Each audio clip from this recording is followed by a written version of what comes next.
The lore of Warhammer 40K is massively expanding, and we are in fact in a golden era of new grimdark, and with the release of Archmagos, we get to see all the pieces being set up on the galactic chessboard for some of the most intense conflicts and situations the Imperium of Man has ever seen. Archmagos may just be the most important book in Warhammer right now, but some of the revelations from it are not what I expected. We get a first-hand look at a moment frozen in time from the ancient war in heaven between the Old Ones and the Catan, as well as their respective armies of Necrons and Aeldari. We get to see Vashtorr the Arkifane broker a new deal with the Iron Warriors, securing himself an army in the Imperium, which is totally awesome. But it isn't all things that we want to see. And I have to say that if you're a Guilliman fan, you might not like this book too much. Because even many of his own men, the valorous, glorious ultramarines, don't agree with the Lord of Ultramar's path forward. And there's talk of him becoming a tyrant, and possibly even edging towards usurping the throne for himself.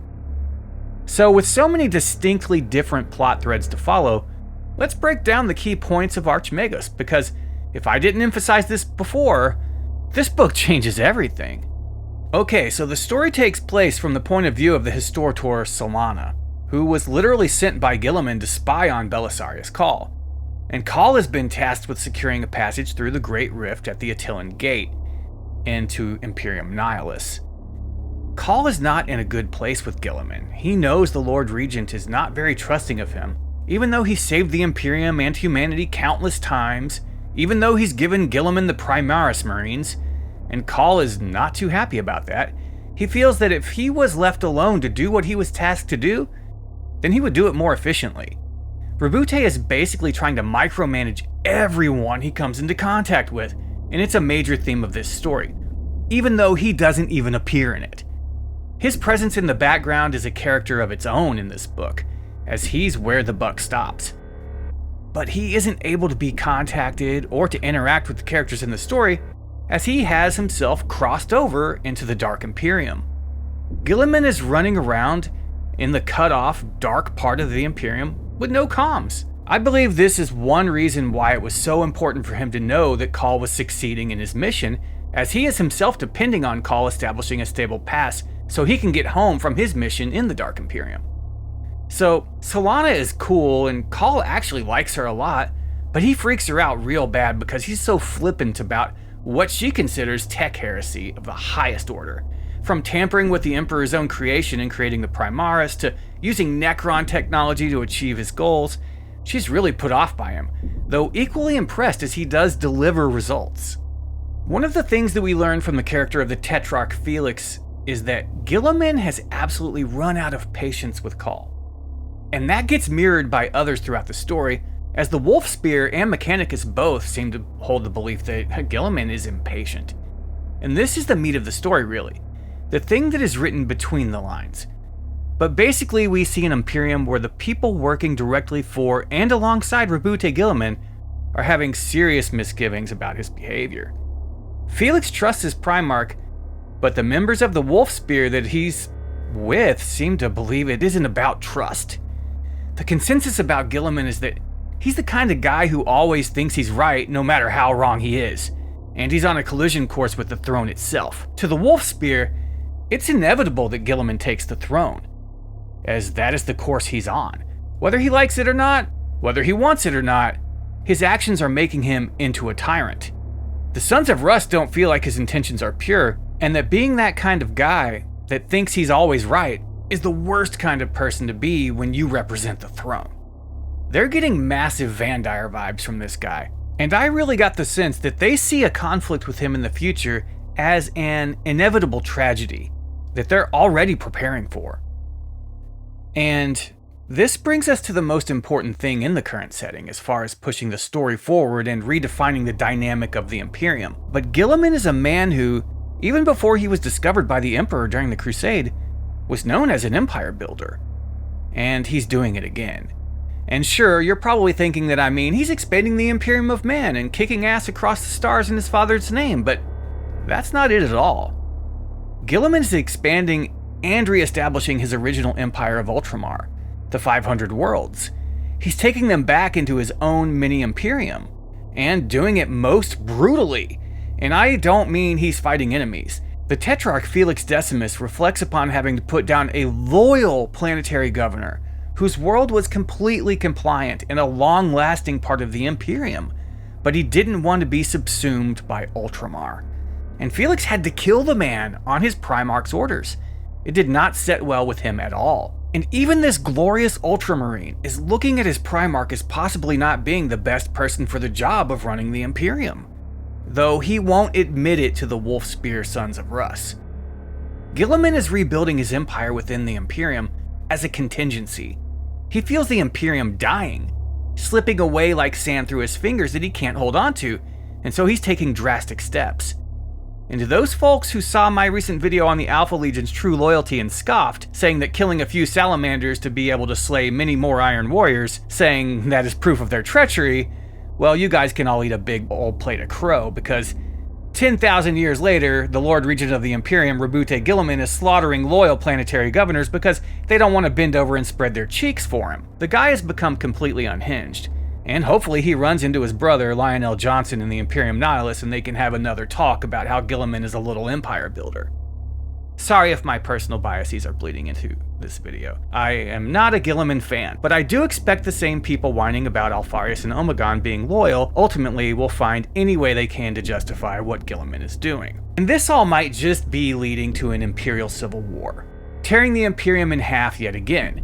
But this leads us to how the Imperium Nihilus is mostly regarded as a lost cause, a wounded limb that was cut off and cast aside. The Imperium on paper might still regard it as their territory, but the word on the street, how everyone from the guardsmen in the trenches to the Ultramarines sees it, Nihilus is lost. They consider it a massive L and don't really have any plans to save it. Now, to be fair, they all don't know of Guilliman's plan to establish civil routes across the rift. But yeah, nearly everyone sees it as a complete loss, and the Imperium is basically only half the size it was. The language regarding Imperium Nihilus has gone from saving it to reconquering it, and most people have made peace with the fact that Imperium Sanctus is all that remains. We'll have to see what Guilliman can do as far as taking it back, but it seems like such a lost cause that extreme measures have to be undertaken just to go there. So word has gotten out across the Imperium that Calgar is not happy, and has been humbled by Guilliman. Even the Wolfspear have heard this, and you know what they say, one thing you can trust is word on the street. Okay, well, actually I heard that from Perry Farrell, so we can probably disregard that completely. I just thought it sounded right for the situation. But even Felix doesn't deny that Marneus Calgar is quite unhappy. Another thing that came up in this story was the true loyalty of the Primaris. If it came down to Cawl or Guilliman, who would the Primaris Marines side with? They owe their existence to Cawl, and he may have put in certain assurances that they'd come down on his side of things.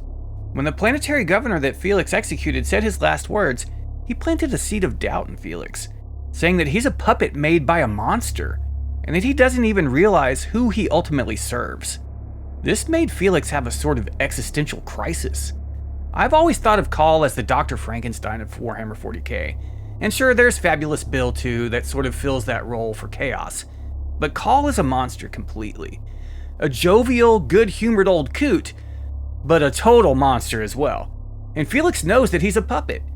But who is really pulling his strings? His maker or his Primarch? So moving on, there's a lot of Vashtorr in this story, and it's totally awesome. And I for one believe this heralds the return of Perturabo to the current lore, or well, at least him actually showing up in a book or two and maybe getting a model. It isn't like he's not in the current lore, we hear about him all the time. But Vashtorr pulled a move similar to when Alfarius was behind the plot to assassinate Alfarius. See my video on Nikona Sharokin trying to take out the Alpha Legion's Primarch. It's intense. But yeah, Vashtorr orchestrated his own captivity and played his captors hard.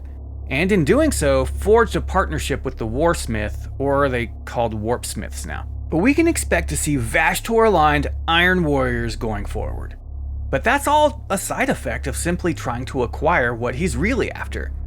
Vashtorr wants Belisarius Cawl.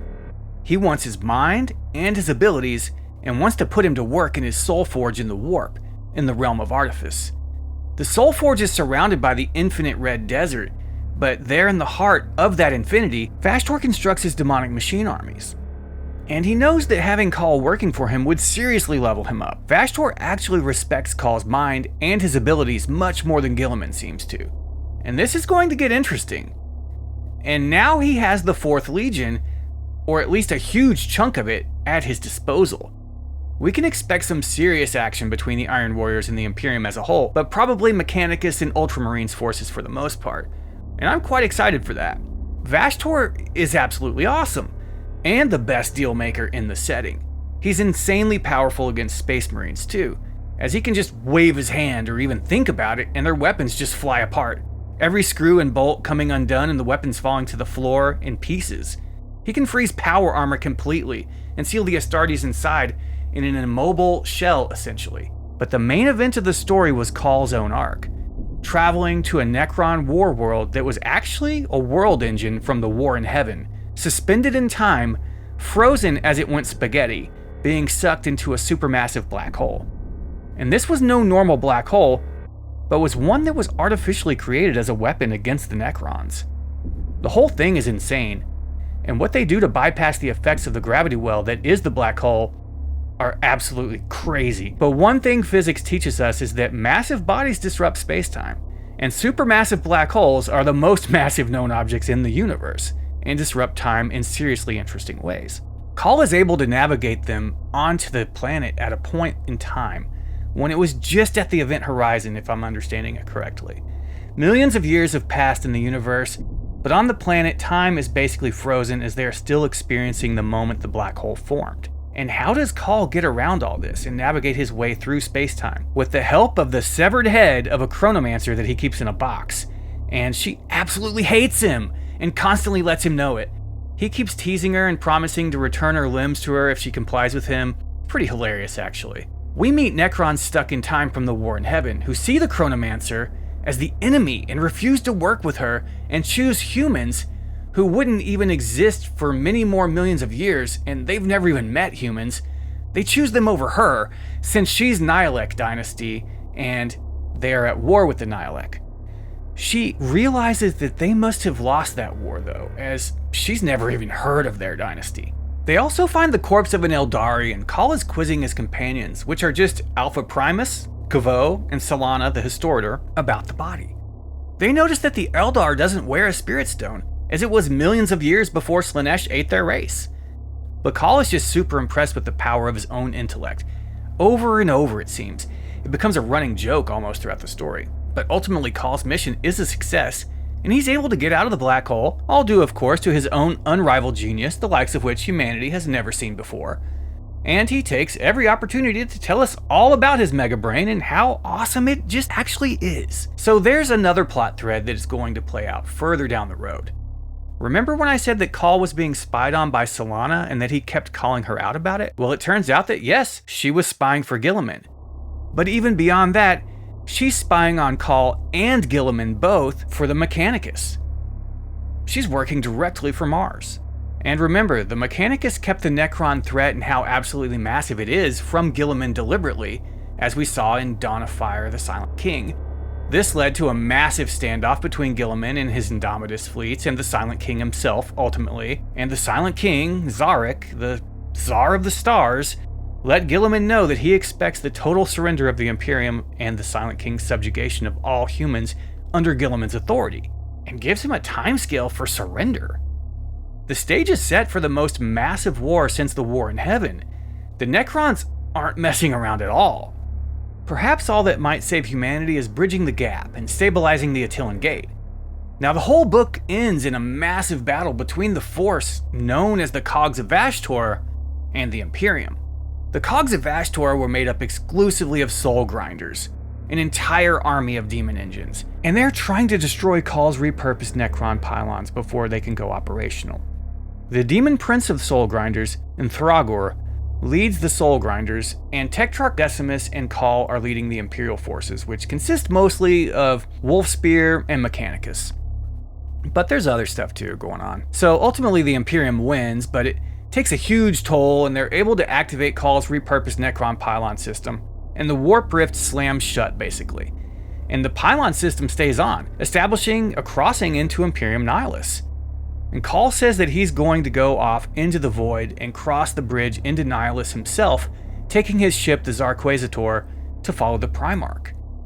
So this book sets the stage for so much. Guilliman and the Lion meeting, Vashtorr recapturing and corrupting Cawl, which seems to be considered a massive prize to the Demon Lord of Machines, the expansion of Ultramar even as the actual Imperium of Man collapses around it, Guilliman making a move for the throne, as the Wolfspear said, it is his destiny.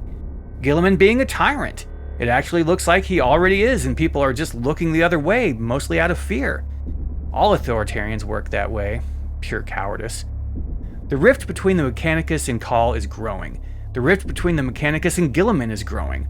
Everything seems to be in a much worse place than we've ever seen. The Imperium is degrading very rapidly and turning on and eating itself. Oh yeah, didn't even mention, the rift between Guilliman and Cawl is growing. That's why I would say that this is the most important book in the current setting of Warhammer 40K. It is to the 41st millennium what Dropsite Massacre and Ashes of the Imperium are to 30K. And I slept on this one for a couple weeks, sadly, but I doubt that I will sleep on a Cawl book in the future.